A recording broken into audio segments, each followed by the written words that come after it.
Howdy! To start off, think of a time when you were recently stressed. Was it before a sports game or a nerve-wracking recital? Was it dealing with an annoying customer? Or was it because of an incoming deadline for a psychology project? Now, try to recall the steps you took to handle the situation. Did you create a step-by-step plan, or did you try to ignore the stressor? Responses to stress differs between every person. Our initial reaction would be to panic and freak out, which is perfectly normal.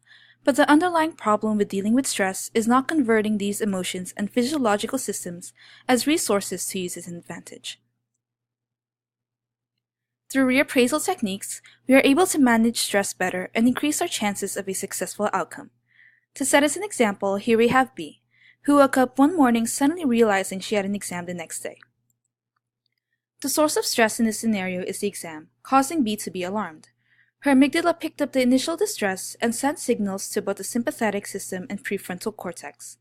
Within the sympathetic system, or in other words the fight or flight system, B's body arousal response triggered her adrenal glands to secrete epinephrine.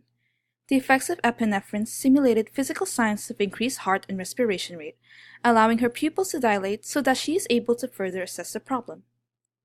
This process all occurs without her conscious control in the autonomic system. Now that we know what's going on with B physically, let's take a look at what happens inside her prefrontal cortex.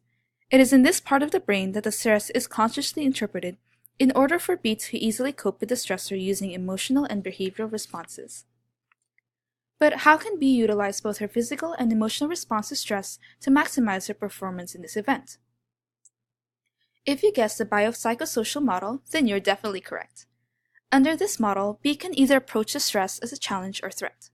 Let's compare the results when we place B in each scenario. When she chose to face the stressor in a challenge approach, B shifted her focus by using reappraisal techniques done in the prefrontal cortex. She's consciously aware of the situation and decided to convert her fear and stress into motivation to create a study plan. Physically, her increased heart and respiration rate gave her the energy and resources to initiate action. But most importantly, B confronted the problem with a positive mindset, gaining the confidence to begin studying. She started by organizing her material into sections and later created mnemonics to help her easily retrieve information during the test. B also joined a study group for topics she had trouble with and managed to take study breaks in between to ease her mind. In the end, B passed the exam, but could have done better if she had studied earlier. By using reappraisal techniques, she became more adaptive to future stressors and performed efficiently under pressure. Therefore, in this scenario, we shall name her Successful B. Unsuccessful B, on the other hand, wasn't as lucky. She saw the problem as a threat and decided to avoid the stressor altogether. Her prefrontal cortex failed to reappraise the stress, causing her to panic even more than before. She didn't make use of the fast heart and respiration rate as a resource, and instead let it tire her throughout the whole day. Being the responsible college student she is, B continued to ignore the stressor by procrastinating. She felt guilty and viewed the whole situation through a negative perspective. When B finally got the initiative to study, she pulled an all-nighter and had little amount of sleep. As expected, her brain didn't retain any information and she failed at her test. Her maladaptive practices resulted in an unsuccessful outcome, which is not beneficial for handling stress in the future. As much as the source of stress intimidates you, remember that you are able to control how you perceive it.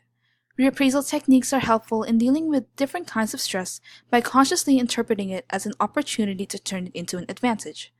Especially now, during finals week, is the best time to try out this method. Take it as a challenge, and don't let fear wash over, because again, you are in charge of yourself and not the stressor. So close your eyes, take a deep breath, and beat the hell out of finals. Thanks and gig 'em.